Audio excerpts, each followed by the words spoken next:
हमारे श्री भगवान हमें किस बात की चिंता, हमारे श्री भगवान हमें किस बात की चिंता, हमें किस बात की चिंता, हमें किस बात की चिंता, हमें किस बात की चिंता, हमें किस बात की चिंता, हमारे श्री गुरुदेव हमें किस बात की चिंता, हमारे श्री गुरुदेव हमें किस बात की चिंता।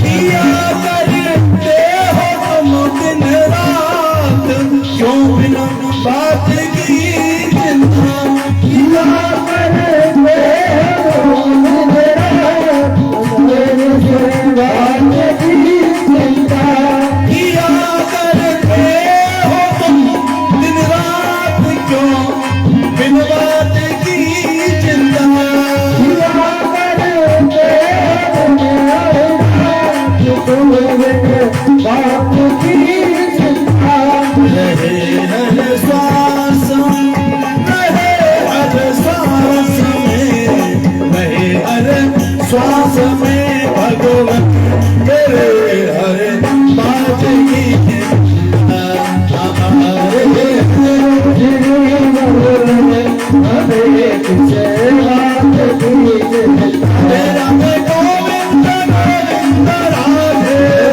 राधे गोविंद गोविंद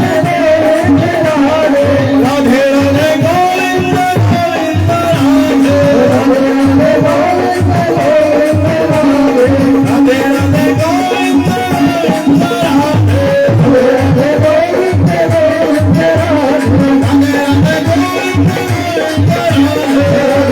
राधे, राधे राधे गोविंद गोविंद राधे, राधे गोविंद गोविंद राधे, राधे राधे गोविंद गोविंद राधे, राधे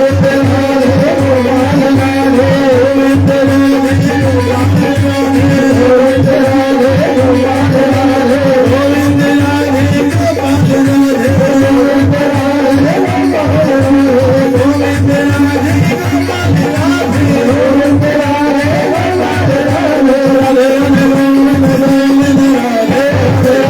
गोविंद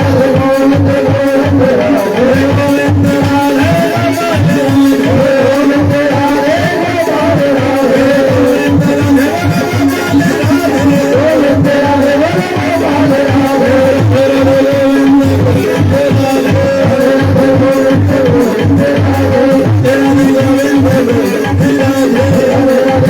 गोपाल राधे, गोविंद राधे गोपाल राधे, गोविंद राधे गोपाल राधे, गोविंद राधे गोपाल राधे, गोविंद राधे गोपाल राधे, गोविंद राधे गोपाल राधे, राधे राधे गोविंद गोविंद राधे, राधे गोविंद गोविंद राधे, राधे राधे गोविंद गोविंद राधे, राधे गोविंद गोविंद राधे, गोविंद राधे गोपाल राधे, गोविंद राधे गोपाल राधे, गोविंद राधे गोपाल राधे, गोविंद राधे गोपाल राधे, बोली वृंदावन बिहारी लाल की जय।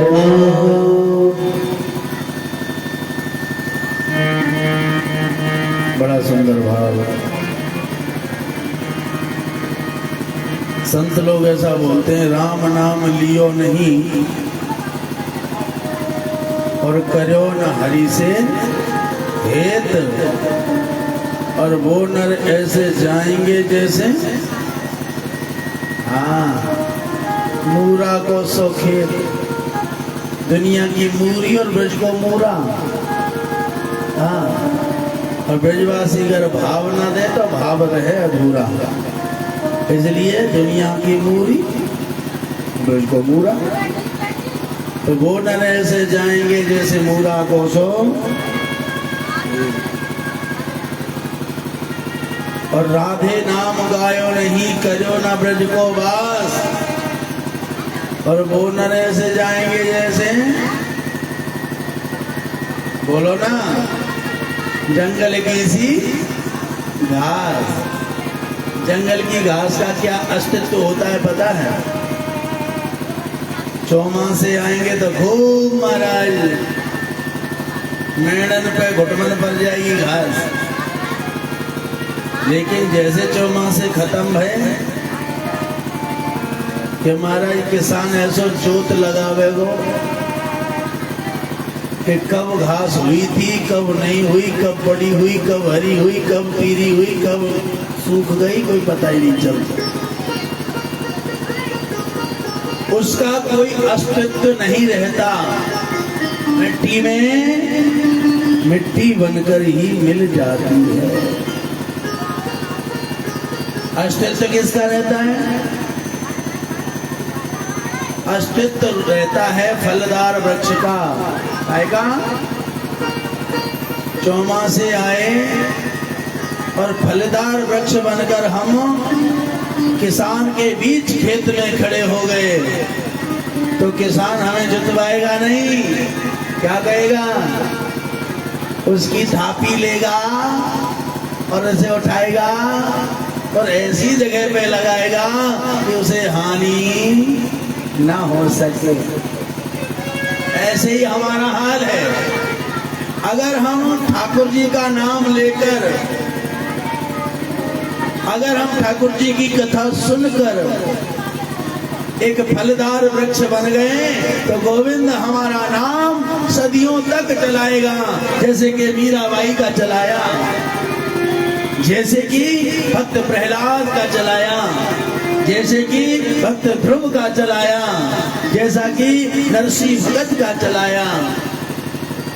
और अगर हम साधारण घास बने और ठाकुर जी का स्मरण नहीं किया, तो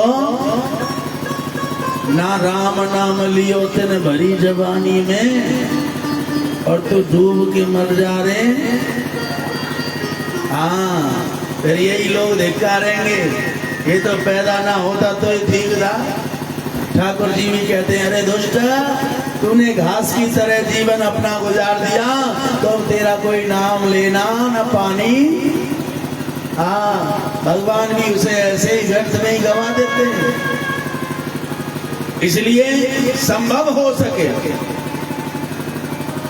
जब अवसर मिल जावे तभी मेरे गोविंद का नाम चिंतन करना चाहिए। अभी भजन के माध्यम से बताया ना, जो ठाकुर जी के प्रेम में अपने आप को पाग लेते हैं, डुबा देते हैं, रस में भिगो लेते हैं, उन्हें किसी चीज को सोचना नहीं पड़ता, चिंता नहीं करनी पड़ती, ना खाने की, ना पीने की, न मरने की, न जीने की। मेरे गोविंद को रहती है हमारी हर बात की चिंता। हमारे हैं कन्हैया जी, हमें किस बात की चिंता। और जो चिंता करते हैं उनका हाल क्या होता है? तुलसी बिरवा जनन को, तुलसी बिरवा जनन को, सींचत ही कुमलाय। और राम भरोसे जो रहे, वो पर्वत पे लहरा। हम लोग तुलसी का पेड़ लगाते हैं, रोज पानी लगाते हैं, लेकिन फिर भी तुलसी एक ना एक दिन सूख ही जाती है। लेकिन ठाकुर जी के भरोसे रहता है पहाड़ पर, पर्वत पर एक वृक्ष, जो कि पत्थर में पैदा हो रहा है और फिर भी वो हरा भरा। क्यों? क्योंकि राम भरोसे जो रहे वो पर्वत पे लहरा। ठाकुर जी के भरोसे कई लोग चिंता करते रहते हैं, अरे मेरा घर जाना जरूरी है, बच्चे काम बिगाड़ देंगे। और जब तू मर जाता है, जब बच्चे काम नहीं बिगाड़ते क्या फिर संग लेके जाता है काम? तब भी तो इस काम की चिंता छोड़नी पड़ती है। तो जीते जी क्यों नहीं छोड़ते हो? इसलिए मैं ये नहीं कहता कि तुम बाबा जी हो जाओ, पर इतना जरूर कहता हूं कि जितना हो सके इस ग्रस्त जीवन में से उतना ठाकुर जी के लिए समय निकालें। और एक घड़ी आदि में पुण्य आदि। कई लोगों से कहते भजन करो, वो कहते अभी तो हम जवान हैं। क्या कहते? अभी तो हम, अभी कोई हमारी भजन करने की उम्र है? अभी तो 2 ही बालक हुए, राधे श्याम है। अच्छा, तो कब करेगा भजन? बोलिए 2 बालक अपने को बड़े हो जाए तब करेंगे। अच्छा, कई संत पीछे पड़ जाते हैं, अच्छा अब तो तेरे दोनों बालक बड़े हो गए, अब कर ले भजन। नहीं अभी नहीं कर पाऊंगा, अभी बालक के ब्याह तो भय नहीं है। कुछ दिन बाद ब्याह हुए गए, अब तो ब्याह है गए, अब तो कर ले भजन।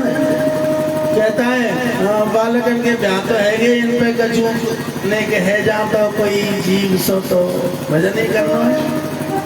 अच्छा, कुछ दिन बाद नाती पोते है गए, बोले अब तो भजन कर ले, अब तो नाती पोते है गए। कह रहे को नहीं अभी नाती पोते तो है गए, अभी बाबा तो कहती नहीं है। जरा कुछ बोलने लग जाए, जरा हमें खिलाने लग जाए।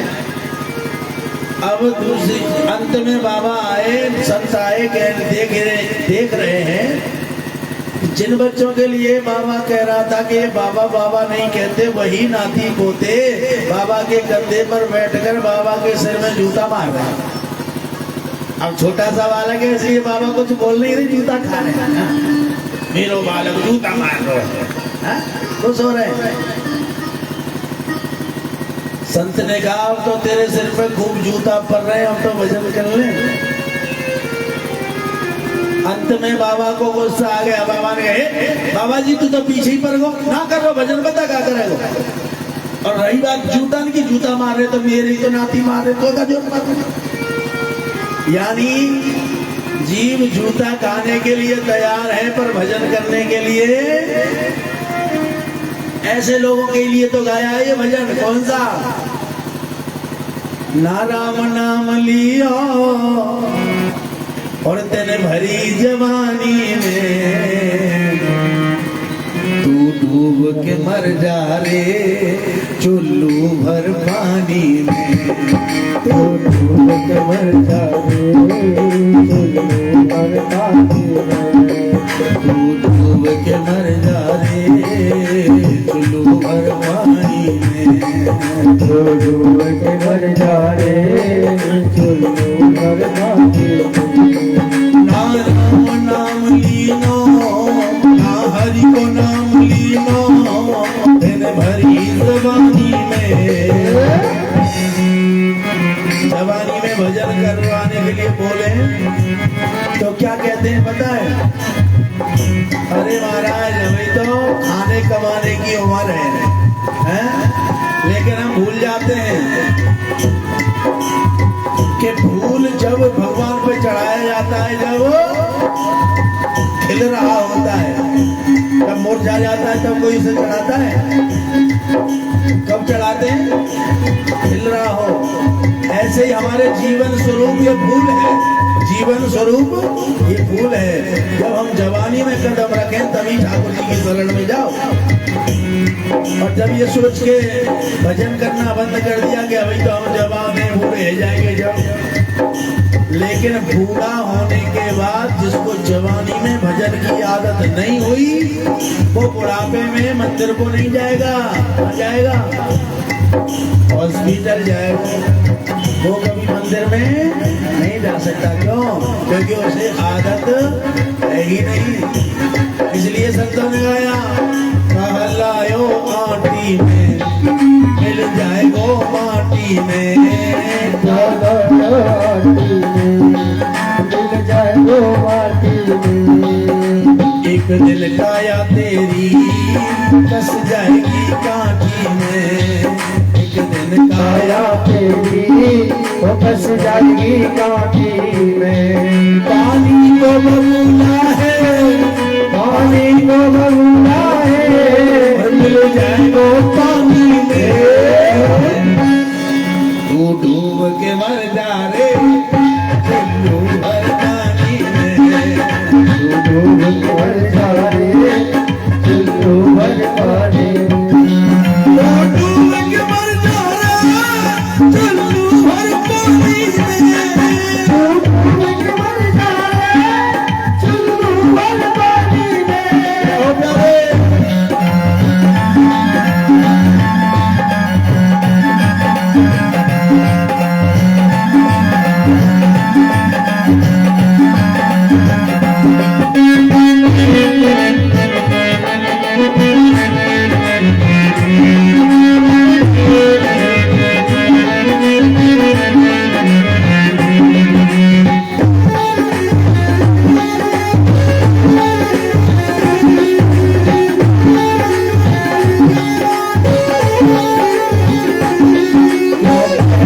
मेरा मेरा हम लोग क्या कहते रहते हैं? जिम्मे रोए। और जिनको हम मेरा मेरा कहते हैं, दो बेटा है दो में एक को जब बंटवारा हो गए तो एक को एक कमरा फालतू दे दो। फिर उससे पूछो जिसको कम मिला है कि तू उसका है कि नहीं। कोई तुम्हें 2000 गाली देखो फलाने जाता है दियो मैं नाऊंगा को। तो क्या कहता है?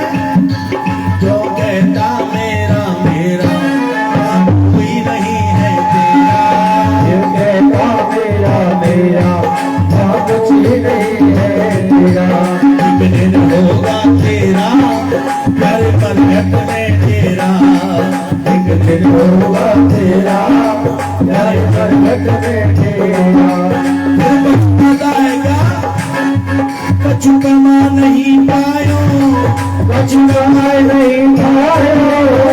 फिर मरते समय ये धन दौलत और रुपया पैसा है ये सब कम लगने लगता है। सोचने लगता है ये तो मैंने बेकारी कमाए हैं, तो सब घर वालों ने छीन लिया। आखिर मैंने उस जगह के लिए क्या कमाया? उस जगह के लिए तो जब कोई मुझे कथा सुनने के लिए कहता था, मैं कहता था I have no extra time in my life. मैं कहता था मेरे पास फालतू समय नहीं है। जिस समय को मैंने फालतू बताया, काश उस समय को मैंने ठाकुर जी के लिए दिया होता तो आज मेरा रजिस्टर भरा होता और मेरा रजिस्टर ब्लैंक पड़ा है। इसलिए क्या कहता है मरते समय? कछु कमा नहीं पाओ, कछु कमा नहीं पाओ सबरी जिंदगानी में। तू डूब के मर जा रे चुल्लू भर पानी में, डूब के मर जा रे चुल्लू भर पानी में। तू डूब के मर जा रे चुल्लू भर पानी में। डूब के मर जा रे चुल्लू भर पानी में। डूब के मर जा रे चुल्लू भर पानी में। वृंदावन बिहारी लाल की लाला माएंगे सही तरह निकल रहे भाई। इन बक्सर ने कह तो दूर कर, पास है जो आवाज ना खुल रही और घरों सीटी मार रहा हूं। श्री राधे श्री राधे। ढंग से आवाज ना चल रही और घरों सीटी मार रहा हूं। आवाज बढ़ा श्री राधे कर दियो कम, बड़ा आवाज। जय जय श्री राधे श्री राधे।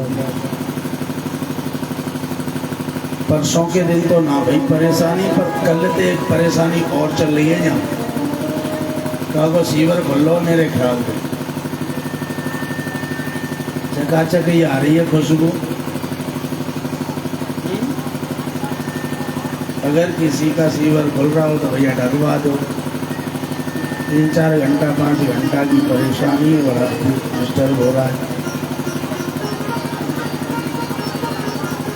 वृंदावन में हरिलाल की।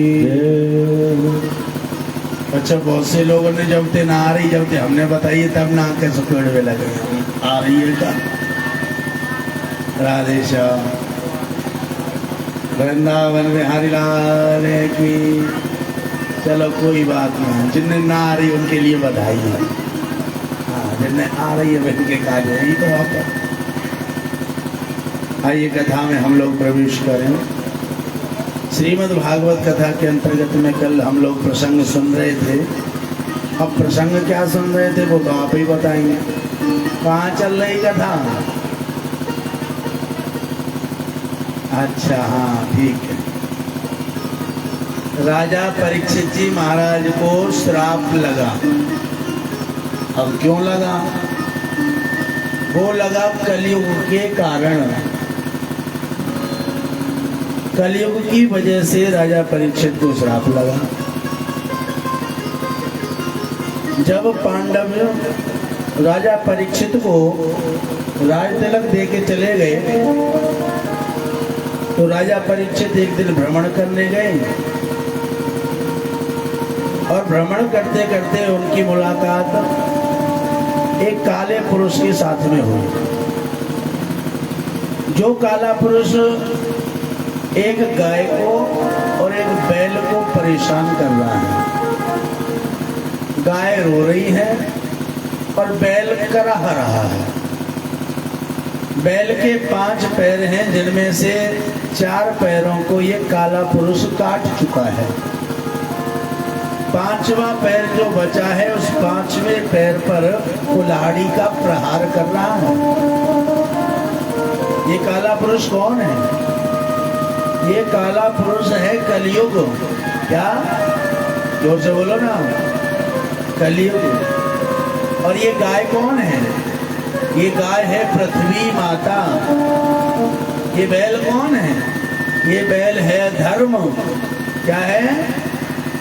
धर्म रूपी बैल के पैरों को लगातार ये कलयुग काटे जा रहा है। पहला पैर सत्य बोलना लोगों को आता नहीं, लोग बात बात पे झूठ बोलते तो पहला पैर काट दिया। दूसरा, पहले 7-7, 8-8, 10-10 घंटे बैठकर गृहस्थी भी भजन किया करते थे। अब 2 घंटा की कथा में आवे और जो बैठ जाए। तुम तो ही कह रहा हूँ, 2 घंटे की कथा में आते हो और हाथ बांध के बैठ जाए, घोटुन पे चढ़ाएगी। अच्छा, सही सही बात बताएं। ये जो ऐसे बैठने वाला आसन है ना, इसे बोलते हैं दरिद्र आसन। क्या बोलते हैं? जोर से बोलो।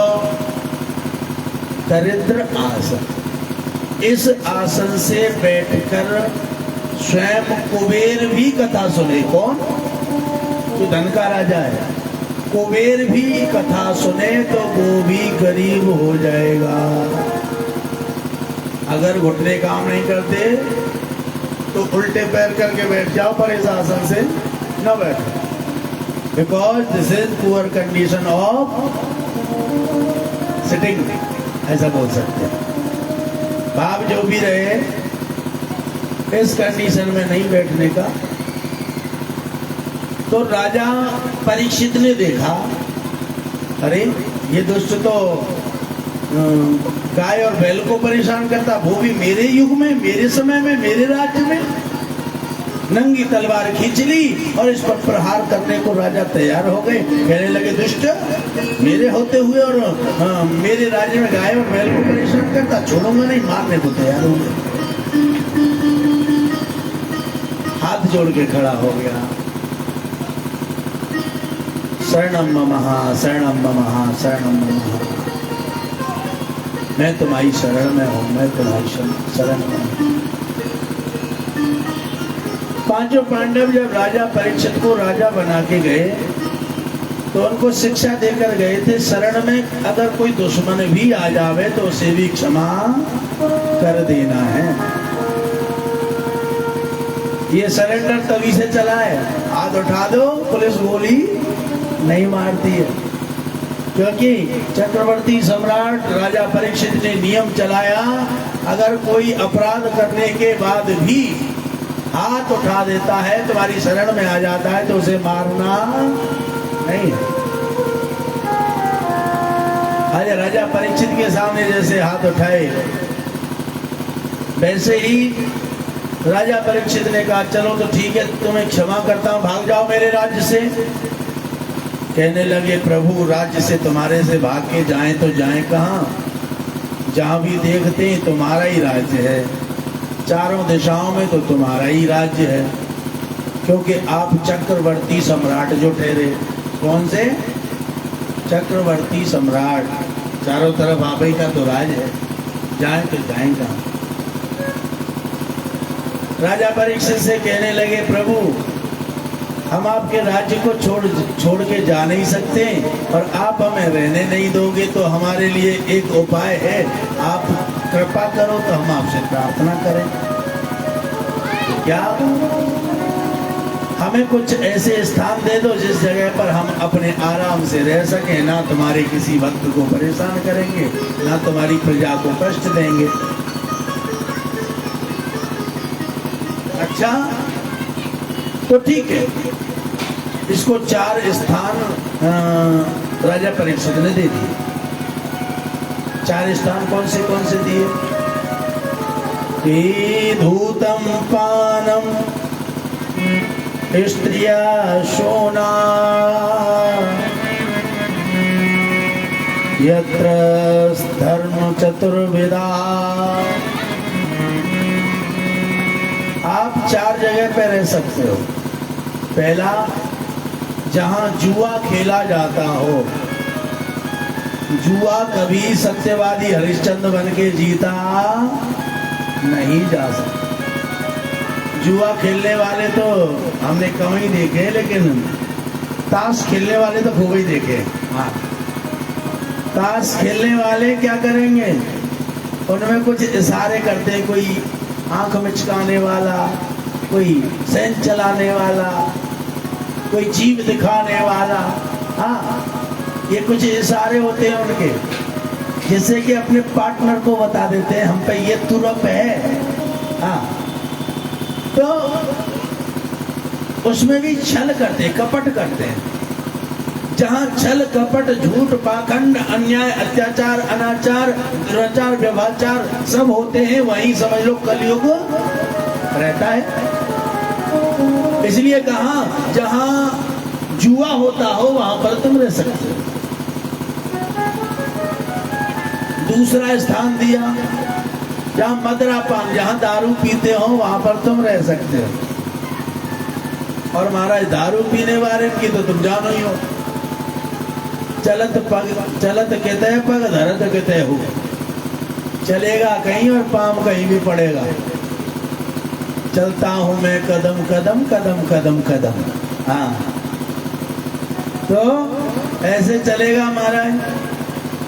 पर दारू पीने के फायदे भी हैं, वैसे देखा जाए तो दारू पीने के फायदे ये हैं, जो दारू पीता है ना वो कभी बूढ़ा नहीं होता।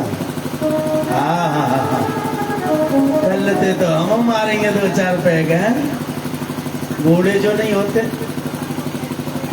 एक फायदा और भी है, दारू पीने वाले को कुत्ते नहीं काटते, कुत्ते भी नहीं काटते उसे।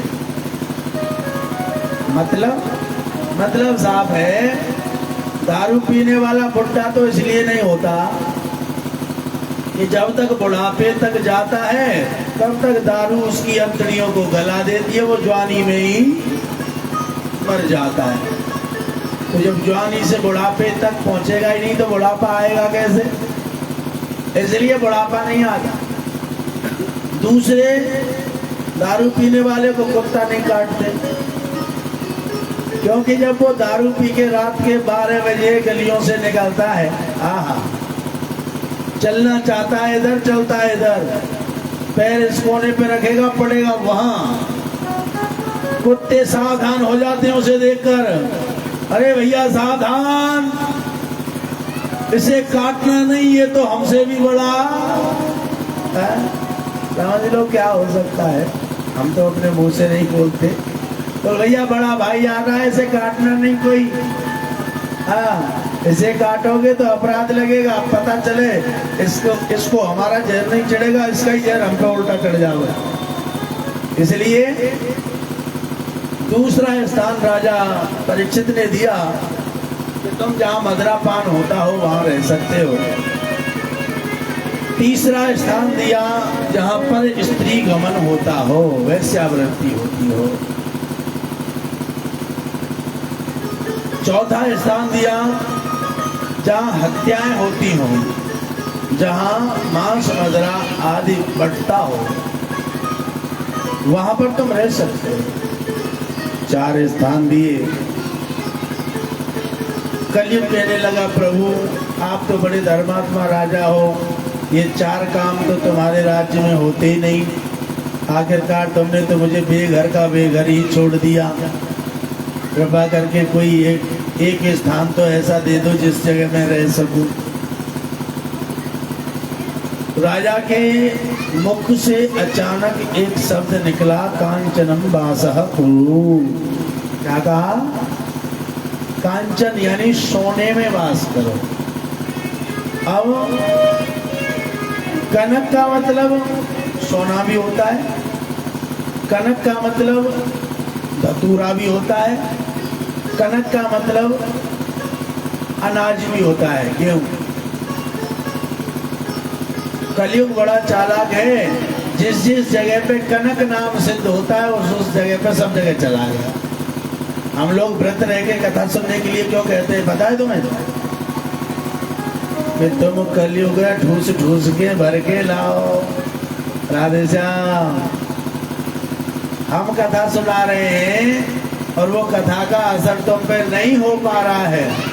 इसका कारण है कथा कहने वाले तो बाहर से अंदर की तरफ धक्का दे रहे हैं कथा में, और कलयुग अंदर से बाहर धकेल देता है, इस कान से सुनो, इससे निकाल दो। इसलिए कथा का असर होता ही नहीं है। भाव जो भी रहे, कलयुग को कहा तुम कांचनम वासः कुरु कनकम वासः कुरु, आप सोने में रहो, लेकिन सोना अधर्म का कमाया हुआ हो उसमें वास करें। राजा परीक्षित के यहाँ एक जरासंध नाम का राजा था, उसको मारकर उसके मुकुट को जबरन इनके बाबा भीम लेकर आ गए थे। अब नियम यह है कि पिता की संपत्ति पर पुत्र का अधिकार होता है कि नहीं? पिता की संपत्ति पर पुत्र का अधिकार होता है। तो जैसे जरासंध को मारा तो जरासंध के पुत्र ने कहा, आपने हमारे पिता को मार दिया, हम आपके अधीन हो गए, जैसे आप कहोगे हम राज्य वैसे ही चलाएंगे, लेकिन हमारे पिताजी के मुकुट को तो हमें दे जाओ। अब मुकुट इतना सुंदर था कि भीम ने कहा, तेरे पिता को हमने मारा है तो मुकुट भी हमारा हो गया, और जबरन उस मुकुट को लेकर आ गए। जब जबरन मुकुट को लेके आए तो एक दिन राजा परीक्षित अपने राजकोष में देख रहे थे कि मेरे दादा बाबा मेरे लिए राजकोष में कितना धन छोड़ के गए हैं। राजा ने अंदर जाके देखा तो एक चमचमाता हुआ मुकुट रखा है। इस राजा ने इसी मुकुट को पहन लिया। जैसे मुकुट को पहना, क्योंकि मुकुट अधर्म का कमाया हुआ था, मुकुट में कलयुग प्रवेश। जो राजा कभी मच्छर भी नहीं मारता था, जो राजा जीवों पे दया करो का पालन करता था, वो राजा के मन में एक विचार आया, मैं तो क्षत्रिय हूँ, मैं तो चक्रवर्ती सम्राट हूँ। मैं चक्रवर्ती सम्राट हूँ तो पूरे राज्य में, पूरे देश में, पूरे विश्व में जितने भी जीव हैं सब मेरे अधीन हैं और उनके साथ में क्रीड़ा भी कर सकता हूँ, उनको पालन भी कर सकता हूँ और उनको मारने का अधिकार भी मेरे को है। इसलिए सोचने लगा मैं तो शिकार खेलने जाऊंगा। जो राजा कभी शिकार नहीं खेला, आज मन में विचार आया मैं तो शिकार खेलने जाऊंगा। अब शिकार खेलने के लिए राजा चल पड़े। पूरे दिन भटकते रहे, कोई शिकार नहीं मिला। अंत तो गत्वा ये रास्ता भूल गए और इन्हें प्यास लगी। प्यास लगी तो गंगा जी के किनारे एक महात्मा है जिनका नाम है श्रमीक ऋषि। क्या नाम है? जोर से बोलो। श्रमीक ऋषि। श्रमीक ऋषि के आश्रम पर पहुंच गए। देखा कि श्रमीक ऋषि आंख बंद किए हैं और आंख बंद करके भगवान का भजन कर रहे हैं। अब ये इतने भजन में लीन हैं कि इन्हें पता ही नहीं है कौन आ रहा है और कौन जा रहा है। राजा ने जोर से आवाज लगाई, हे महात्मन, मैं राजा परीक्षित चक्रवर्ती सम्राट तुम्हारे आश्रम पर आया हूँ, तुम्हारी कुटिया पर आया हूँ। मुझे जल पिवा कर मेरी पिपासा को शांत करें, मेरी प्यास को शांत करें। अब बाबा होश में हो में तभी तो पानी पिला मैं। बाबा तो भगवान के ध्यान में लीन थे, समाधि में थे, लेकिन बाबा ने एक ना सुनी तो इस राजा को क्रोध आ गया और राजा ने एक मरा हुआ सर्प पड़ा था, सर्प उठाया और राजा ने बाबा के गले में डाल दिया। सोचने लगे लगता है बाबा जी ढोंग कर रहा है। अगर ये ढोंग कर रहा होगा तो इस सांप को देखकर खड़ा हो जाएगा, कहीं सांप ना काट लेवे, और खड़ा होगा तो मैं इसे दंडित करूंगा। देखो कितना गलत विचार आया राजा के मन में। राजा कहता है ये संत इस सांप को देखकर डरेगा, डरेगा तो खड़ा होगा, खड़ा होगा तो मुझ राजा चक्रवर्ती सम्राट राजा परीक्षित से दंड पाएगा और मैं इसे बिना दंड दिए छोड़ूंगा नहीं। जहाँ संतों के प्रति हमारा खुभाव आ जावे, जहाँ गुरु के प्रति हमारा भाव बदल जावे, जहाँ भक्तों के प्रति हमारा भाव खराब हो जावे, समझ लो वहां हम पाखंडी कहलाते हैं। क्या कहलाते हैं? पाखंडी। यानी जो पाप कर्म पे चल रहे हैं उनका साथ देवे और जो धर्म के कार्यों को करते हैं और उनको ढोंगी बताने लगे तो वो ढोंगी नहीं, तुम पाखंडी हो। आज राजा ने इन्हें ढोंगी बताया और गले में सर्प डालकर चले गए। एक महात्मा ने भागे भागे गए। इनके बेटा हैं जिनका नाम है श्रृंगी ऋषि, नदी में स्नान कर रहे थे कि जाके कहा, अरे श्रृंगी तुम यहाँ बैठे हो, तुम्हारे पिता के गले में किसी ने मरा हुआ सर्प, और मरा हुआ सर्प भी किस स्थिति में डाला है पता है क्या? बोल मरा हुआ सर्प भी उस स्थिति में डाला है जिस स्थिति में तुम्हारे पिताजी भजन कर रहे थे। उनको अपवित्र कर दिया, संत का अपमान कर दिया। राजा परीक्षित को बड़ा अपराधी समझकर श्रृंगी ऋषि ने हाथ में जल लिया और जल को अभिमंत्रित किया। मैं श्रमीक ऋषि की संतान, श्रमीक ऋषि पुत्र श्रृंगी ऋषि अपने मन और वचन कर्म से हमेशा ठाकुर जी का ध्यान करता हूँ, भजन करता हूँ, तो मेरी तपस्या के प्रभाव से मैं उस व्यक्ति को श्राप देना चाहता हूं, उसे ये श्राप लगे जिसने मेरे पिता का अपमान किया है। और उसे श्राप क्या लगे कि इति लंघित मर्यादा तक्षको सप्तमे हनि। जिसने संत का अपराध करके मर्यादा को भंग किया है, उसे आज से 7वें दिन तक्षक नाम का सर्प डस लेगा। श्राप लग गया। अब तो श्रृंगी रोते रोते अपने पिता के पास आए और पिता के चरणों में दंडोत करने लगे। पिताजी ने कहा, बेटा क्या हुआ? श्रृंगी को उठाया। श्रृंगी को उठाया तो देखा कि सारा शरीर तप रहा है।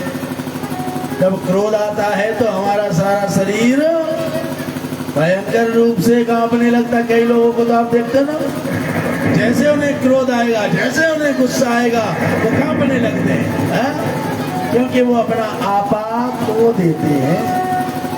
और महाराज श्रृंगी ऋषि कंपायमान हो रहे हैं, आंखें लाल हो रही हैं, होठ फड़फड़ा रहे हैं, और महाराज ऐसे लग रहा है कि इनकी आंखों से अभी दहकते हुए अंगारे निकलेंगे।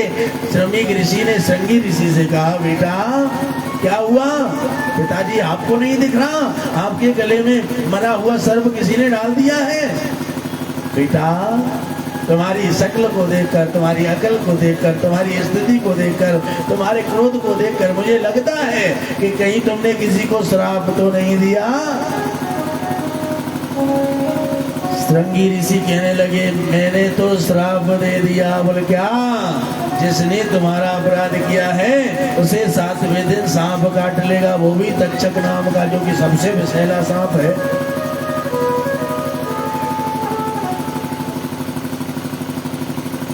गुरु श्रमिक ऋषि ने ध्यान लगा के देखा, आखिरी ये अपराध किससे बना है।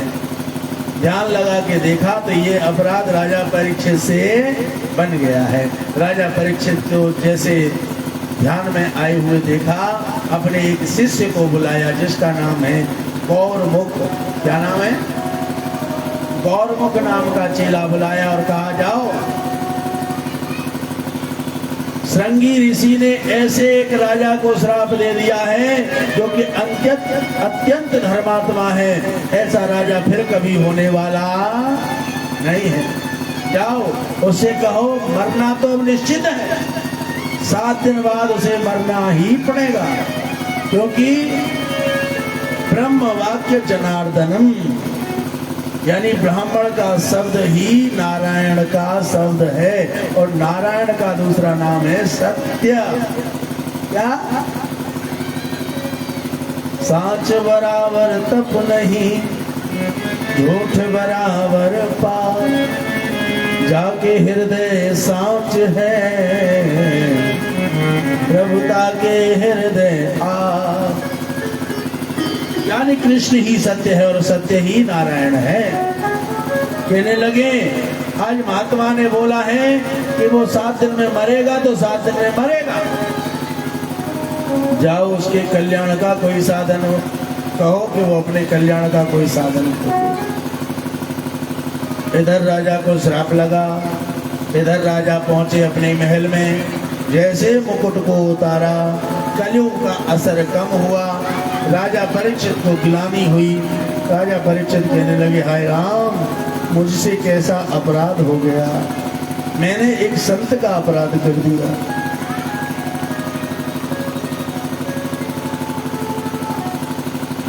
मैंने तो मृत्यु दंड जैसा अपराध किया, मुझे मृत्यु दंड मिलना चाहिए। सोच ही रहे थे कि गौरमुख नाम का चेला आ गया, हे राजन, तुम्हें हमारे श्रृंगी ऋषि ने श्राप दिया है, तिलंगित मर्यादा तक्षको सप्तमे हनि, तुम्हें 7वें दिन तक्षक नाम का सर्प डस लेगा, अपने कल्याण का कोई साधन ढूंढ। राजा परीक्षित को जैसे पता चला,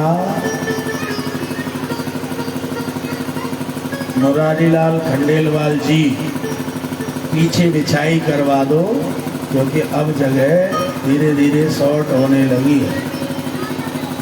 हाँ, ये कुर्सी जो बीच में लग रही है न बगल उप कर दो और बीच में एक आध दो बिछाई और करवाओ। और महाराज राजा परीक्षित जैसे पता चला मुझे श्राप लगा है, वैसे ही घर का त्याग करके चल पड़े हैं कहाँ, जंगल को। और जब हमें ये पता चले कि महाराज हमें श्राप लग गया है, तो हमें तो चिंता के मारे रोटी पानी नहीं भाएंगे, बुद्धि तो अलग काम ही नहीं करेगी। इस दुनिया में राजा परीक्षित ही एक ऐसे राजा हैं जिनको निश्चित पता है कि वो 7 दिन में ही मरेंगे। हमको तो पता ही नहीं, क्योंकि संतों ने गाया है। और क्या भरोसा है इस जिंदगी का,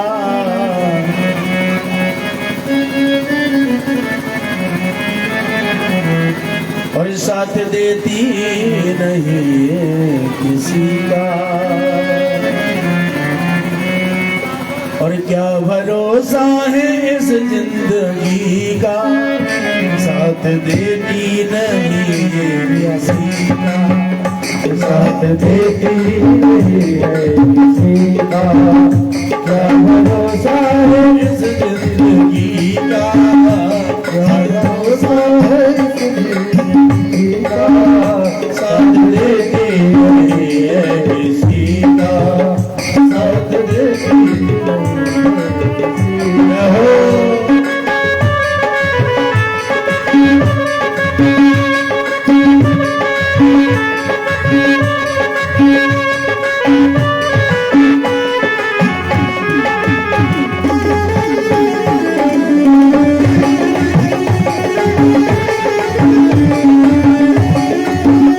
सांस की जाएगी चलते चलते, समा बुझ जाएगी जलते जलते। वो सांस रुक जाएगी जलते जलते, समा बुझ जाएगी जलते जलते। सांस रुक जाएगी चलते चलते, समा बुझ जाएगी जलते जलते। सांस रुक जाएगी जलते जलते, समा बुझ जाएगी जलते जलते। दम निकल जाएगा, दम निकल जाएगा, दम निकल जाएगा आदमी का, साथ देती नहीं किसी का, साथ देती नहीं है किसी का। साथ देती नहीं किसी का। देती नहीं है किसी का।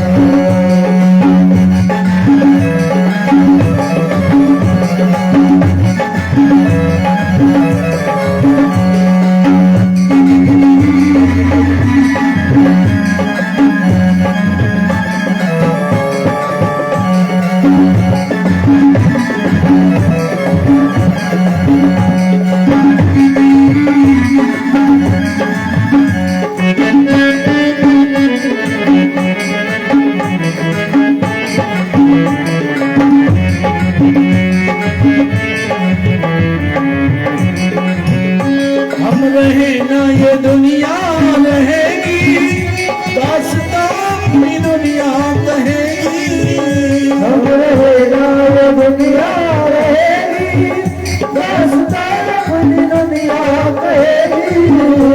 इस दुनिया का तो यही दस्तूर है, चले गए इस दुनिया से।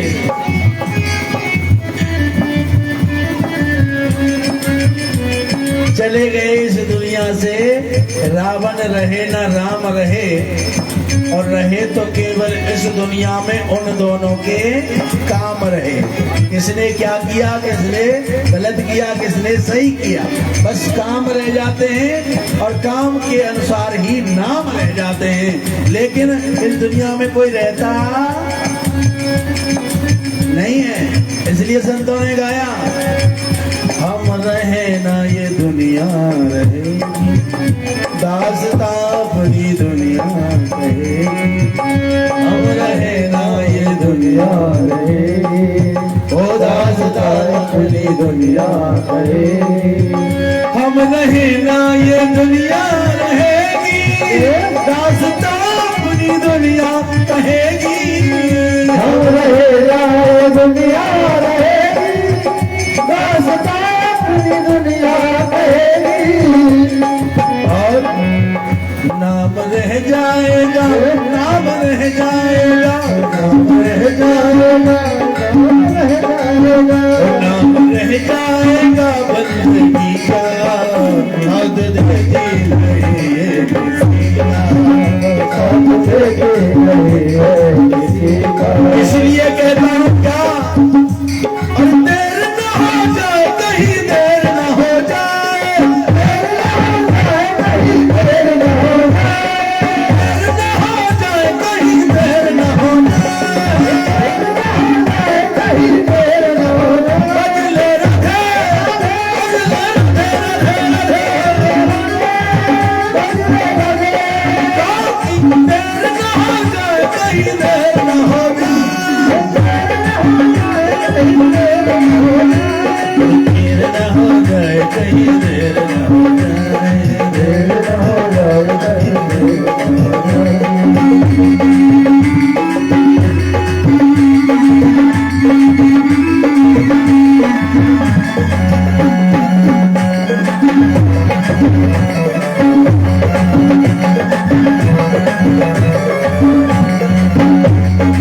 दुनिया हकीकत पुरानी, चलते रहना है इसकी रवानी। ये दुनिया हकीकत पुरानी, चलते रहना है इसकी रवानी।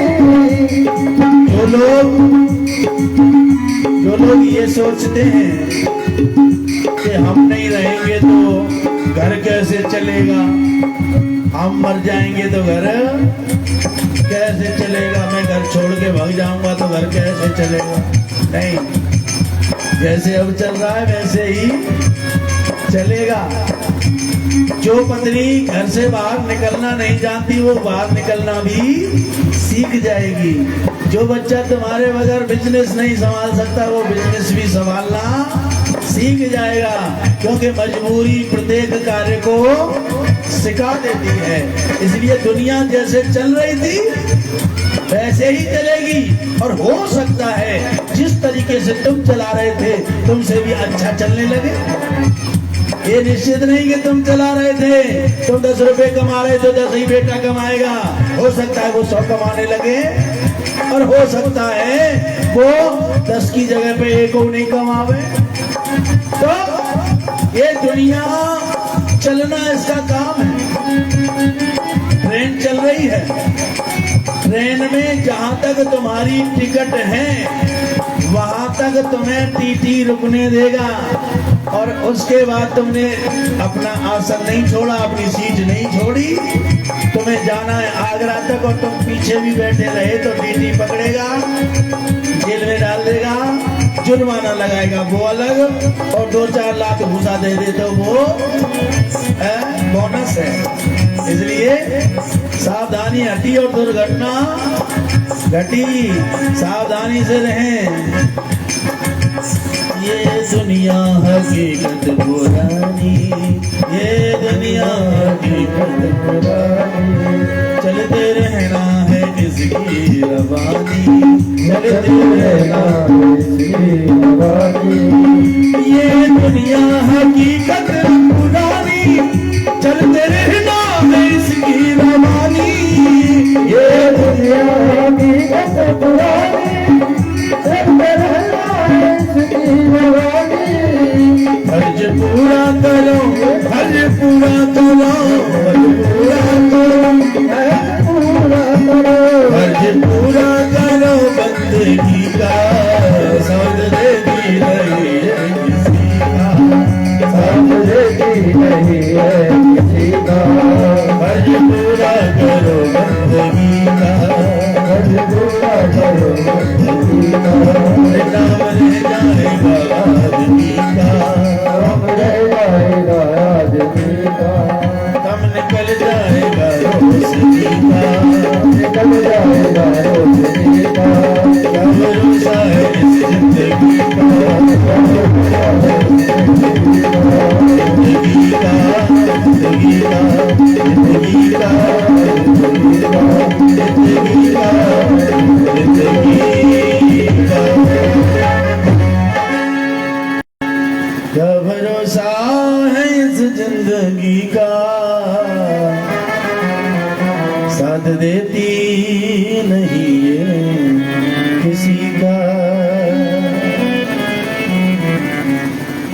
राजा परीक्षित को लगा कि मुझे श्राप लग चुका है, क्यों ना मैं इस संसार को छोड़ूं। राजा परीक्षित ने 5 वर्ष का बेटा है जिसका नाम है जन्मेजय।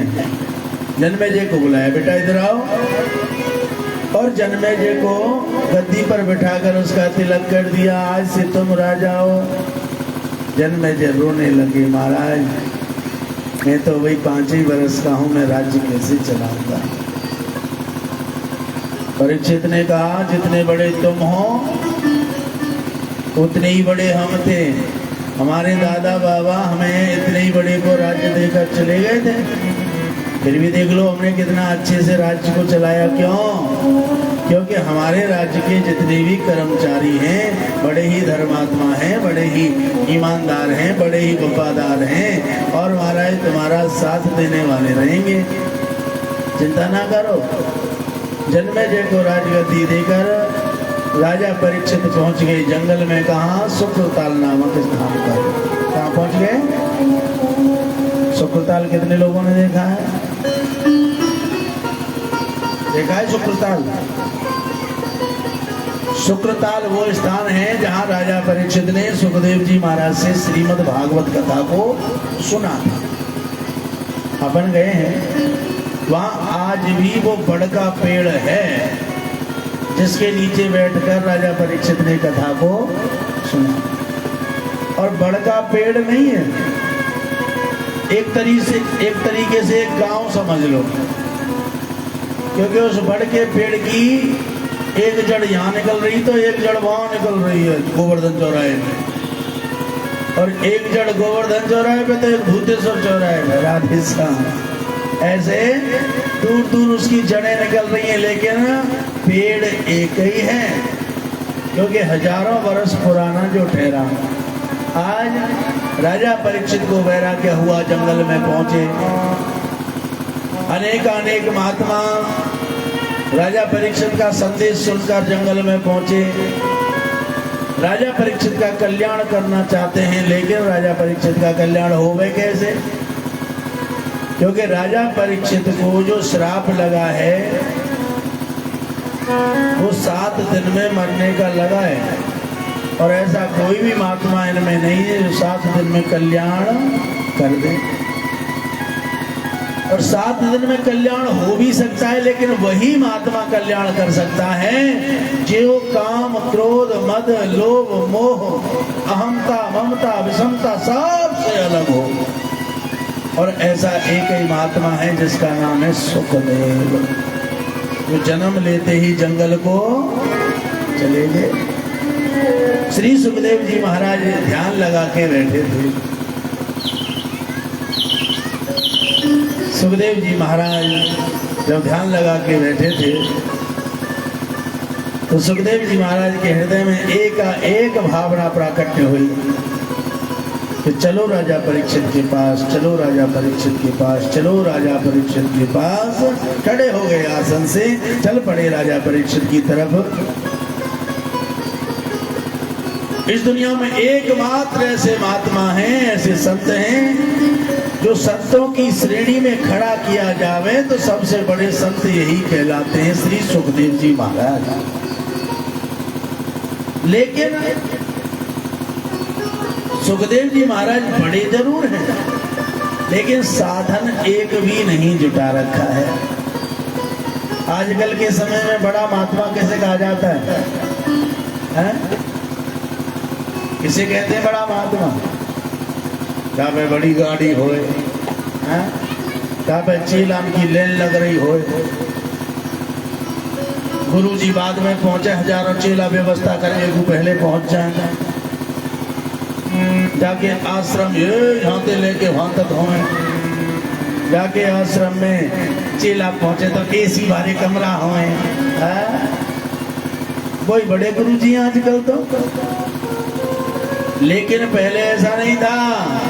पहले वही बड़ा संत माना जाता था जिसके पास भगवंत कृपा होती थी, जिस पे भगवंत भजन होता था, जिस पर नाम जप की साधना होती थी, जिस पर तपस्या होती थी। और सुखदेव जी महाराज पर तपस्या है। और महाराज सुखदेव जी महाराज का सब आत्मा सब संसार स्वागत करते हैं, सम्मान करते हैं, क्योंकि भगवान सुखदेव का स्वरूप ही ऐसा है कि तत्रा भवद भगवान व्यासपुत्रो यद्रक्षया गामट मनो नापेक्षा अलक्षलिंगो निजलावतुष्टो वृद्धशिवालैर्वावधूतमेषा वृद्धशिवालैर्वावधूतमेषा। राजा परीक्षित की तरफ जब जा रहे हैं तो उनका स्वरूप कैसा है? लंबी लंबी भुजाएं, चौड़ा सीना, शंखाकार महाराज गर्दन, गुलाब की पंखुड़ी जैसे होठ, कमल की पंखुड़ी जैसे नेत्र, ऊंचा मस्तक, सिर पे जटाएं, हाथ में कमंडल, पूरे शरीर पर कोई वस्त्र नहीं, एक लंगोटी लगाए हैं। लंगोटी भी कपड़े की नहीं है, लंगोटी भी केला के पत्ता की है। कमंडल भी पीतल या सोने या चांदी या स्टील का नहीं, पीतल का कमंडल का है। घिया जाते ना, घिया लौकी एक लंबी होती और एक गोल होती है। उस गोल का महाराज अंदर अंदर का माल निकाल दिया, खोखला रह गया, उसी का तंबूरा बना रखा है, उसी को कमंडल बना रखा है। ऐसे परम वीतराग संत चले जा रहे हैं, जिनको पता है कि ये सुखदेव हैं, वो तो स्वागत करते हैं, स्वागतम हो महाभागा, स्वागत है स्वागत है। लेकिन जिनको नहीं पता, अब बालक हैं, जिनको नहीं पता, वो धूल उठाते हैं, पत्थर उठाते हैं और जोर जोर से कहते हैं नंगा बाबा आ गया, नंगा बाबा आ गया। लेकिन इनको कोई चिंता ही नहीं है। कोई सम्मान करे तो खुश नहीं होते और कोई अपमान करे तो दुखी भी नहीं होते। इनका भाव तो एक ही है, कृष्ण गोविंद गोपाल गाते चलो, कृष्ण गोविंद गोपाल गाते चलो, कृष्ण गोविंद गोपाल गाते चलो, कृष्ण गोविंद गोपाल गाते चलो, कृष्ण गोविंद गोपाल गाते चलो। मन से ईश्वर को अपने मनाते चलो, ईश्वर को अपने मनाते चलो, मन से ईश्वर को अपने मनाते चलो, मन से ईश्वर को अपने मनाते चलो, कृष्ण गोविंद गोपाल गाते चलो, कृष्ण गोविंद गोपाल गाते चलो। देखना इंद्रियों के न घोड़े बने, देखना इंद्रियों के न घोड़े बने, देखना इंद्रियों के न घोड़े बढ़े, देखना इंद्रियों के न घोड़े बढ़े।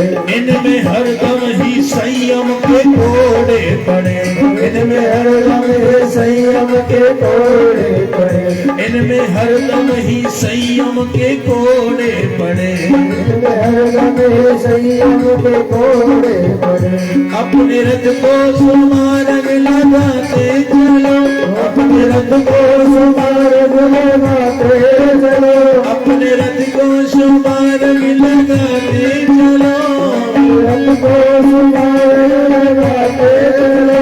कृष्ण गोविंद गोपाल गाते चलो, कृष्ण गोविंद गोपाल गाते चलो, कृष्ण गोविंद गोपाल गाते चलो, कृष्ण गोविंद गोपाल गाते चलो। याद आएगी उनको कभी ना कभी, याद आएगी उनको कभी ना कभी, याद आएगी उनको कभी ना कभी, याद आएगी उनको कभी ना कभी। कृष्ण दर्शन तो देंगे कभी ना कभी, कृष्ण दर्शन तो देंगे कभी ना कभी, श्याम दर्शन दिखाए कभी ना कभी, श्याम दर्शन दिखाए कभी ना कभी। अपने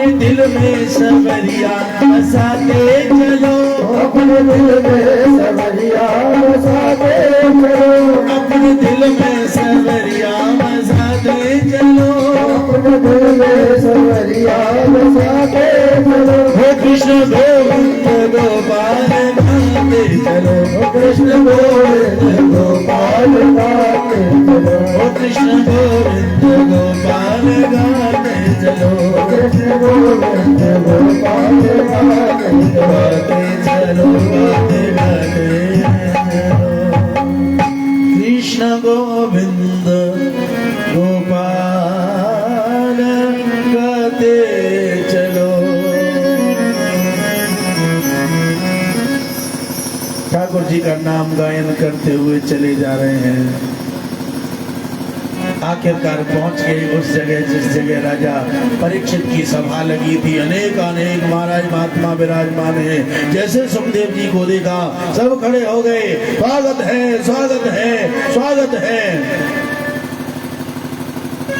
जब सब स्वागत करने लगे तो राजा परीक्षित ने कहा एक महात्मा जी के कान में, कौन है ये? क्या कहा? ये कौन है? आप इतनी हजारों वर्ष की आयु के महात्मा जो एक छोटे से 16 वर्ष के महात्मा का स्वागत करते, कौन है ये? इन महात्मा जी ने बताया यही है वो जो तुम्हारा कल्याण कर सकते हैं, यही है वो जिनको कभी माया ने सताया नहीं, यही है वो जिनको जन्म लेते ही ठाकुर ने दर्शन दे दिया, यही है वो जो आज तुम्हारा कल्याण करने के लिए पधारे हैं। जैसे कहा तुम्हारा कल्याण करने के लिए पधारे हैं, वैसे ही महाराज राजा परीक्षित ने अपने दास दासियों को स्वागत के लिए तैयारी करने का आदेश दिया। एक महात्मा जी ने कहा, अरे राजन, जो ये गलती करने जा रहे हो गलती नहीं करना। क्यों? क्योंकि जिस महात्मा का तुम स्वागत कर रहे हो ना, ये महात्मा स्वागत से कभी प्रसन्न नहीं होते। ये अगर प्रसन्न होते हैं तो काहे से प्रसन्न होते हैं? ये प्रसन्न होते हैं हरि चर्चा से, ये प्रसन्न होते हैं भगवत तत्व से, ये प्रसन्न होते हैं भगवान की लीला से, ये प्रसन्न होते हैं भगवान की कथा से, भगवान के सत्संग से, कीर्तन से प्रसन्न हो जाते हैं। अगर इनको प्रसन्न करना है, इनका स्वागत करना है, तो इनके स्वागत में इनसे ठाकुर जी से संबंधित कोई प्रश्न करो ताकि ये अति प्रसन्न हो जाएंगे। जैसे कहा कि कोई प्रश्न करो, तो राजा परीक्षित ने बिना मौका गवाए प्रश्न किया। श्री सूत जी महाराज से सोनक जी ने कहा कि इतनी जल्दी प्रश्न करने का आदेश संतों ने राजा परीक्षित को क्यों दिया? वो इसलिए दिया कि श्री सुखदेव जी महाराज एक ऐसे संत हैं, कैसे, जो एक स्थान पर सिर्फ इतनी देर रुकते हैं जितनी देर में एक गाय का दूध निकाला जाता है। अब एक गाय का दूध कितनी देर में निकाला जाता है? हाथ उठाओ, किसको पता है? हाँ महाराज, गैया तो हमारा घेरा पता कैसे चलेगी। तो एक गाय का, अच्छा गाय भी दो प्रकार की चल रही है। एक तो ऐसे चल रही है रेल को सौ डिब्बा, लंबी लंबी गैया, इतनी बड़ी एंडनी, कहे तो दूध देवे पे आ जाए तो बाल्टा के बाल्टा में भर दे। अब बाल्टा भरो दूध कोई 2 मिनट में कर रहा हो, 4 मिनट में कर रहा है, बात तो कितनी देर लग जाए कोई पता थोड़ी ना है। वो गैया सच में गैया नहीं है। This cow is factory of milk, ये तो दूध की फैक्ट्री है, बिजनेस व्यापारियों ने अपने लिए बांध रखी है। ये गाय कभी जब बोलती है तो इस पे बोलना भी नहीं आता। क्या बोलती है? हू जन क्या, आई डोंट नो। लेकिन सच में गाय कौन सी है? सच में गाय है देसी गाय, जिसकी टाड़ निकली रहती है। और वो देसी गाय जब बोलती है तो क्या शब्द निकलता है? माँ। क्या शब्द निकलता है? माँ शब्द स्वाद निकलता है। और ऐसी देसी गाय चाहे कितनी भी दूध देने वाली हो, 10 लीटर या 12 लीटर के ऊपर कबो जावे ना है।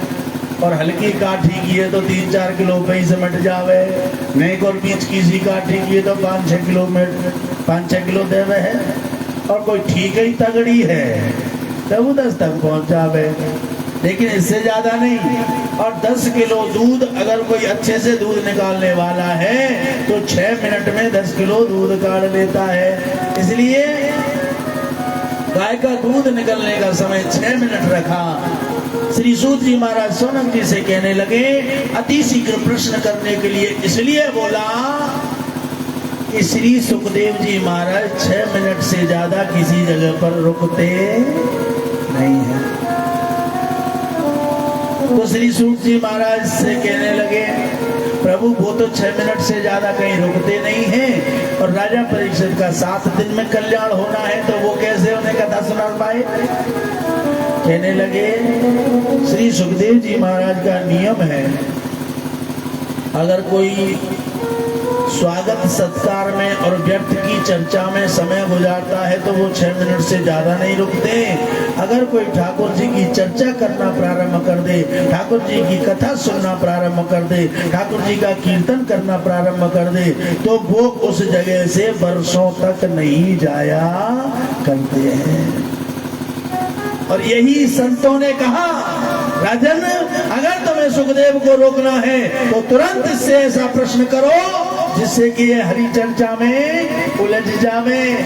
अब तो महाराज राजा परीक्षित ने प्रश्न किया कि अतः पृच्छामि संसिद्धो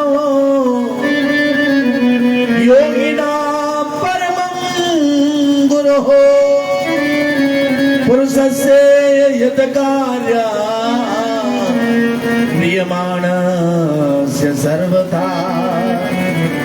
महाराज जल्दी मरने वाले को क्या करना, प्रश्न है। इसमें भगवान का नाम नहीं है, लेकिन प्रश्न भगवान से संबंधित है कि जल्दी मरने वाले को क्या करना। अब जल्दी मरने वाले तो सब ही हैं, तुम जल्दी मरवे वाले हो। आप कहो हम तो ना जल्दी मरवे वाले, अभी तो एक बालक हो गया ना है। अरे महाराज सत्य बात तो ये है कि सबको ही जल्दी मरना है, आपको भी हमको भी। गारंटी नहीं है आज नार हला हला के तुम कथा सुन रहे हो कल सुन पाओगे, जरूरी नहीं है आज हम इतने जोर जोर से चिल्ला रहे हैं कल चिल्ला पाएंगे। अच्छा कुछ लोगों की नजर में तो चिल्लाना ही होता है। बोलो वृंदावन बिहारी लाल की जय। एक बार तो मुझे याद आई, एक बूढ़ी मैया थी, बूढ़ी मैया। व्यास जी ऐसे जोर जोर से कथा कहते थे और कथा में बूढ़ी मैया आके बैठे बीच में, और जैसे व्यास कथा शुरू करे वैसे ही रोने लग जावे। व्यास जी को बड़ा आनंद आया। बताओ कोई तो भगत ऐसा है जो हमारी कथा पे रो रो के कथा सुन रहा है। अब रोने वाली कथा करुण वाली कथा करे तब रोवे तो चलता है। अब डोकरी तो जब व्यास जी हंसने वाली कथा कर रहे हैं तो रो रही है। व्यास जी ने कहा ये तो कोई गड़बड़ ही है भैया, बताओ हंसने वाली पे भी रोती है और रोने वाली पे भी रोती है। आखिरकार 6 दिन है गए, 7 दिन है गए, डोकरी बराबर रोवे। 7वें दिन में जैसे अंतिम समय जा रहा था व्यास पूजा का, डोकरी आदि कथा में से उठ के भाग गई। व्यास जी महाराज को बड़ा बुरा लगा। बताओ ये गई तो मैया आती जो भाव से कथा सुनाई वो उठ के भाग गई। आखिरकार ये मैया बीच में से कैसे उठ के भागी। गद्दी पे थे उतरते ही व्यास जी ने किसी और से कुछ नहीं पूछा, राजा परीक्षित से पूछा, भैया जो डोकरी बीच में रोयो करई हमें तो बातें मिलना है। व्यास जी लेके पहुंच गए राजा परीक्षित। ये है वो अम्मा, अम्मा से रामा कृष्णा भाई भैया राम राम, अरे आजा बेटा, स्वागत करो, व्यास जी को सम्मान करो। मैया बड़ा आनंद आया, तुमने मेरी कथा को इतने भाव से प्रेम से सुना। ऐसी भक्तमती माता मैंने कहीं नहीं देखी। बताओ 7 दिन तक तुमने कथा सुना, कितना प्रेम से कथा को सुना, तो आप तो रोती ही रही। पर एक बात समझ में नहीं आई कि आप आज अंतिम दिवस में आदि कथा में से चली आई, क्योंकि मैं तो कथा के अंत में पुनरावृत्ति करता हूँ जिससे कि पूरी कथा सुनने का लाभ मिले। आप तो पहले ही भाग आई। तो डोगरी का बोली बताओ है, डोगरी कहने लगी, बाबा पंडित जी महाराज व्यास जी, मैं तुम्हारी कथा सुन के ना रो रही तो तुम्हारी जोर जोर से चिल्लावे सुन के मोए अपने मेमना, बहुत जाति से गड़रिया थी मैया, वो मैया अपने मेमना को याद कर करके रो रही थी।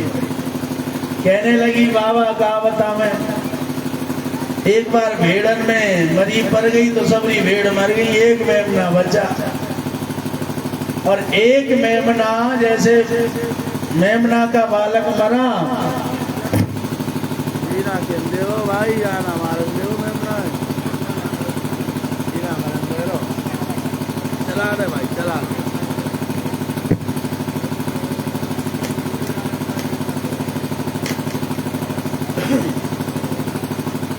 अम्मा कहने लगी कि बेटा, जैसे मेरी मेमना को माँ बाप दोनों गए, अकेलो मेमना रह गो, अब्बा को मन ना लगे, 7 दिनों तक जैसे तू चिल्ला रहो है, क्या जैसे तू चिल्ला रहो जोर जोर से, वैसे मेरो मेमना 7 दिनों तक रोयो। और 7वें दिन सांझ को तो पट मरगो। तो बेटा 7वें दिन में आदि कथा में तेन्यो भाग आई तो मर तो ना देख सके। तो बहुत लोगों की नजर में तो चिल्लाना ही होता है। बोलो वृंदावन बिहारी लाल की जय हो। पर भाई ये चिल्लाना नहीं है, हरि चर्चा जिसके भाग्य में होती है उसी को प्राप्त होती है। क्योंकि तुलसी पिछले पाप से हरि चर्चा न सुहाए, और के का होते लड़ मरे, के उठ के भागे जाए। अच्छा, जिनको कथा सुननी, कथा में 3 प्रकार के श्रोता आते हैं। एक आते हैं सरोता, एक आते हैं सोता, और एक आते हैं श्रोता। सरोता आएंगे, सरोता का काम क्या है? सरोता का काम होता है काटना, सुपारी काटने वाला होता है ना, उसको सरोता बोलते हैं। वो आएंगे, देखेंगे, अरे खंडेलवाल जी ने कथा तो कराई पर मन छोटो रह गो। अच्छा चलो मन चौका देखो जाए, कीर्तन बारे तो संगीत बारे ऐसे, दिन में जागरण में, रात में कथा में कमा में, दिन में जागरण में भग जा में, एक दिन कीर्तन ही नहीं कर रहे। चलो कीर्तन वाले जैसे भी हो चूल्हे में जाओ, पर जी है के बताओ साउंड में रोज सीटी मार तो रहे साउंड। आखिरकार घुसेंगे पांडाल में तो ऐसी जगह जगह देखेंगे जहाँ जगह भीड़ बैठी हो, भीड़ में जाके बैठ के सुनना रही ने कहा सरक सरक गई, पीछे पीछे सरक गई, बगल वाली तू बगल को सरक। आखिरकार सब सरक गई, फिर बैठ गई। जैसे तैसे बैठी, पड़ोसी ने, अरे बहन तू आई है? हाँ मैं हूँ, आई है। पहले भला देर बतरावेगी, फिर जब देख रहे वो बगल वाली के कथा सुन लंदे कहते आ गई, अब वो सोचेगी ये ले बता कोई बतराई ना रही, सब कहेंगे मेरा मन ना लग रहा, बहन तू चल रही घर को, यानी खुद तो सुनाई ना रही और पड़ोसी न में जाते कहें कट भगत, जिससे कहते हैं सरोता। दूसरे नंबर के होते हैं सोता। ये जब पंडाल में घुसेंगे देखेंगे खम्मा कहाँ है, अम्मा चश्मा वाली, ये देखेंगे कि खम्मा कहाँ है, खम्मा, और खम्मा के पास जाके बैठ जाएंगे। इधर व्यास जी की कथा शुरू, इधर डोकरी नीचे को घूंघटे खींचेगी, और महाराज जिधर कथा शुरू इधर खर्राटे शुरू। तीन घंटा की कथा पूरी भई। व्यास जी ने जयकारो लगायो, भागवत महापुराण की। फिर जगई है वो हरी कथा पूरी है गई, प्रसाद लेके चल गए। तो ये होते हैं सोता, जो कि किसी को कोई डिस्टर्ब नहीं करते, आते हैं और चुपचाप एक कोने में माटी के धौंधा की तरह धर जावे इनते के सोता। और तीसरे नंबर के होते हैं श्रोता, जो कि कथा प्रारंभ होने से 15 मिनट पहले अपने आसन पर आकर तुम आई तरह ना है दाल चावल ने ठेठ के तुम इंतजार करते रहे। अभी तो ब्यास जी कमरा में तैयार है रे हैं, तुम्हारी तरह ना है। कल ते ध्यान दियो सब रे, जितने घर के सदस्य हैं हमारे गद्दी पे बैठ थे पहले सब रे पांडाल में है जियो, नहीं तो कल नाम ले लेके और बताऊंगा। वृंदावन बिहारी लाल की। कल घर के जितने भी सदस्य हैं सब कथा प्रारंभ है थे पहले पांडाल में विराजमान हो जाना। अगर आप फॉर्मेलिटी के लिए करा रहे हो तो ये को मत आना, और सच में ही आप कथा करा रहे हो तो अपने आसन पर आके विराजमान जरूर हो जाना। क्योंकि बड़े भाग्य, संतों ने बोला है, भाग्योदयन बहुजन्म समर्जतेना सत्संग मम चलवते पुरुषो यदा वै अज्ञान हेतु कृत मोह मदांधकार नासम विधाय ही तदोदयते विवेकः। यानी जन्म जन्मांतर के भाग्योदय होते हैं जब कथा सुनने को प्राप्त होती है। कराना तो बहुत सद्भाग्य की बात हो गई, आपका बड़ा सद्भाग्य जो आपको कथा कराने का भाव जगा। तो ऐसे अवसर पे भी तुम खाए के दाल चावल और बेड़े तोड़ रहे हो, ये तो गलत बात है कि नहीं। इसलिए थोड़ा कम खाओ जिससे कि तुम्हें आलस ना आवे। प्रयास तो ये रहना चाहिए कि एक समय व्रत तो कम से कम जो कथा करा रहे हैं उनको सबको ही रहना। लेकिन एक जनी तो हम तो गरीब महाराज में व्रत ना रह जाए, ना रह तो 3 टाइम खा। वृंदावन बिहारी लाल की तर कथा तो सुन ले, वृंदावन बिहारी लाल की। तो चलो कथा की तरफ चले। और एक बार मैं इधर मुड़ जाता हूँ तो फिर मुड़ ही जाता हूँ। हाँ, तो श्रीमद् भागवत कथा के लिए श्री सुखदेव जी महाराज से राजा परीक्षित ने प्रश्न किया, अतः पृच्छामि संसिद्धम योगी नाम परमं गुरु पुरुषस्य यत् कार्यमीयमाणस्य सर्वथा। हे प्रभु, जल्दी मरने वाले को क्या करना चाहिए? श्री सुखदेव जी महाराज कहने लगे, राजन तुमने प्रश्न अति उत्तम किया है, क्योंकि सारा संसार जल्दी ही मरने वाला है। क्यों? क्योंकि उम्र कितनी है? जब सतयुग था, क्या जब सतयुग था तो जीव की आयु 1 लाख वर्ष हुआ करती थी। कितनी? जोर से बोलो। सतयुग के बाद त्रेता आ गया, 1 जीरो कम हो गई। कितनी उम्र हो गई? 10,000 वर्ष। फिर द्वापर आ गया, 1 जीरो और चली गई। कितनी उम्र रह गई? जोर से बोलो। 1000 वर्ष। अब कलयुग आ गया, 1 जीरो हैज गॉन, 1 जीरो और चली गई है, तो कितनी रह गई? 100 वर्ष। अब 100 वर्ष से तुम कैसे जी रहे हो वो ध्यान दो। के रात गवाई सोए के दिना गवायो खाए। रात गवाई सोए के दिना गवायो खाए, और हीरे जैसी श्वास तेरी कौड़ी के बदले जाए, और कौड़ी के बदले जाए। जो हीरे जैसी श्वास भगवान ने दी है उन्हें खाए खाए के ऐसे गुजार रहे हैं। 100 साल में थे, 50 साल तो 100 रुपये में गुजर जाए, क्योंकि आधे दिन है और आधी।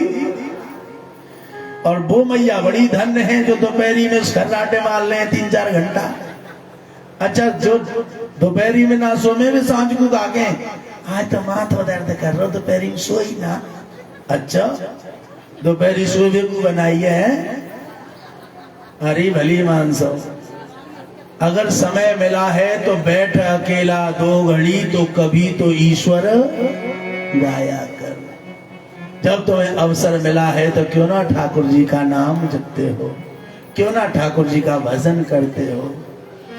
अगर आप सच्चे हृदय से अपने मन से वचन से कर्म से एक पल के लिए भी ठाकुर को ध्याओगे तो 1 घड़ी आदि में पुण्य आग और तुलसी संगत साधु की हरै कोट अपराध।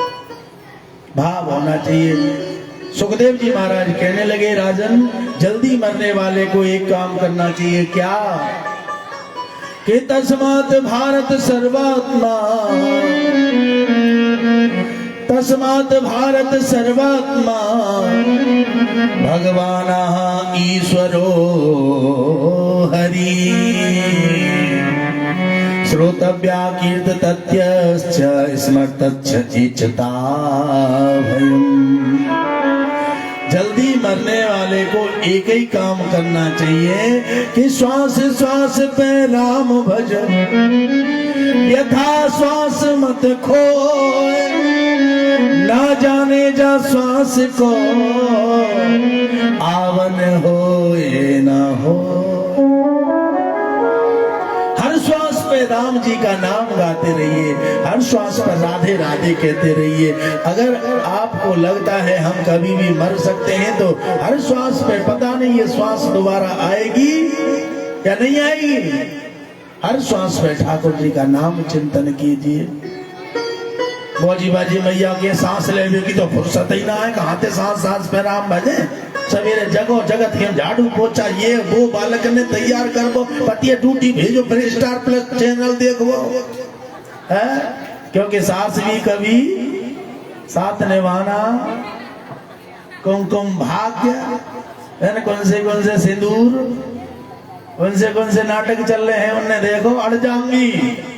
सास मजबूत है तो वो बहू भगा देगा, अच्छा ये तो चैनल चलेगा। और बहू मजबूत है तो बता के टोकरी है बुढ़ापे में चैनल देखने को सब चल हमारा चलेगा।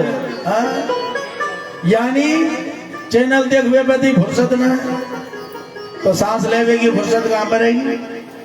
तो ऐसे लोगों को भगवान ने एक और बोला है, बाबा तुलसीदास ने लिखा है क्या कि करसो करम करो विधि नाना, करसो करम करो विधि नाना, करसो करम करो विधि नाना, करसो करम करो विधि नाना, मन राखो कृपा निधाना, मन राखो कृपा निधाना, मन राखो कृपा निधाना, मन राखो कृपा निधाना। हरे मंगल भवन अमंगल हारी, मंगल भवन अमंगल हारी, प्रभु दशरथ अजर बिहारी, प्रभु दशरथ अजर बिहारी। बाबा तुलसीदास कहते हैं काम कोई भी करते रहो लेकिन जुबान पर राधे राधे ही रहना चाहिए। बिल्ली मैया झाड़ू लगाती थी ना, बिल्ली रास्ता कर रही साफ, राम जन कब घर आवेंगे, वो तो यही गाती थी क्या कि रामा रामा रटते रटते बीती रे उमरिया, रघुकुल नंदन कब आओगे मिलनी की डगरिया। और रामा रामा रटते रटते बीती रे उमरिया, मैं मिलनी सबरी की जाई पूजा पाठ नहीं जानू रे, जानू तो बस इतना जानू तुझको अपना मानू रे। और तेरी रास्ता देखत देखत गुजर गुजरी है उमरिया, अरे रामा रामा रटते रटते बीती रे उमरिया। अगर आपको समय नहीं है तो काम कोई भी करो, ठाकुर जी का नाम गाते रहो। पुराने समय में बूढ़ी बूढ़ी मैया चक्की चलाया करें, चक्की चलाती थी ना। आजकल तो चले ही ना चक्की का, जीना पर चढ़वे में तो होगा चल जा, चक्की चलाऊंगी तो। पहली बूढ़ी बूढ़ी मैया जब तक दिन निकले हो ना, दिन जब तक तो बाबा तो भैंस गाय निशानी दे दे, और मैया मेरी जब तक 5 किलो आटे तैयार कर दो करें, और दिन निकलते ही तो झर्र मर्र दूध चलावे की आवाज सबन के घर में आवे लग जाए। क्यों? क्योंकि पहले दूध सबके घर में हुआ करता था। तो हमारी बूढ़ी बूढ़ी मैया जब कोई काम करें तो भजन गायो करें। कौन सा? श्याम ने पकड़ लाई भैया, अब मैं कैसे दूध मिलो। श्याम के मोटे मोटे नैन, नैन में लग रही काजलिया, अब मैं कैसे गाऊंगा दूध मिलो। श्याम ने पकड़ लाई भैया, अब मैं कैसे दूध। अच्छा, ऐसा नहीं है कि आज नहीं गाती माताएं, गाती तो आज भी है, पर गाने का नाम बदल गया है। हाँ, अब श्याम को नाम ना चले, अब तो मुन्नी बदनाम भाई, पल पल ना माने टिंकू जिया, आज बिलू है पानी पानी पानी पानी, सब आंखन को मरगो पानी है? आजकल गाने गाते हैं तो बड़े बेशर्मी के गाने गाते हैं। अब तुम उल्टा सीधा गाना गा के भोजन बनाओगे, मुन्नी बदनाम भाई, तो वो बदनामी लाएंगे जो खाए के जाएंगे क्या बलवंत साथ को काम करके आएंगे? हैं? भाई जैसो खाओ अन्न और वैसो है जाए मन। अब तुम बदनामी के गाने सुन के जाओगे और वही खाने को खाओगे तो भारते बदनामी लाओगे कि रामायण पढ़ के आओगे? इसलिए जैसा धर्म से घर को चलाने के लिए माता का धार्मिक होना अति अनिवार्य है। जब बच्चा घर से निकले, पिता को तो समय नहीं मिलता, दाल रोटी भूल गए, राग रंग भूल गए, एकड़ी और 3 चीज याद रही। राधे श्याम है ब्याह होत के 3 चीज याद रही, नून तेल लकड़ी। बेटा बिन नहीं जुटा तो रहे, तू तो पीछे देखियो कछु। हाँ, तो कहने का भाव है ये धर्म माता का प्रथम गुरु बच्चे की माँ को क्यों बताया गया? वो इसलिए बताया गया कि ज्यादातर समय माँ का ही बच्चे के पास गुजरता।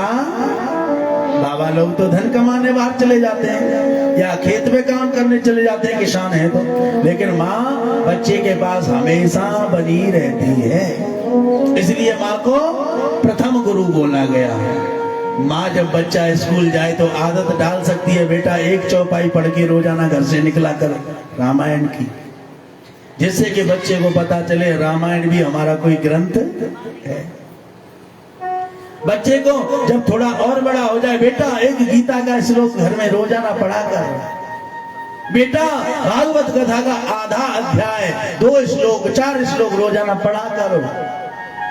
तो क्या बच्चों को हमारे सनातन धर्म का ज्ञान नहीं होगा? लेकिन हम तो बालकन बैठे अपनी जान छुड़ा मत डोले, नेक बालक ने कछु किन्नी मिन्नी करी, मोबाइल पकड़ा दिया हाथ में, ले तू जाते मत तो रहे। वो बालक वह मोबाइल पर जो पड़ो और मैया फिर अपने स्टार प्लस में घुसी पड़ी है। तो बच्चे माँ से माँ बाप से प्राण छुड़ा रहे और मैया बालक अंधे छुड़ा रही है। इसलिए संस्कार बिल्कुल 0/0 है रहे हैं।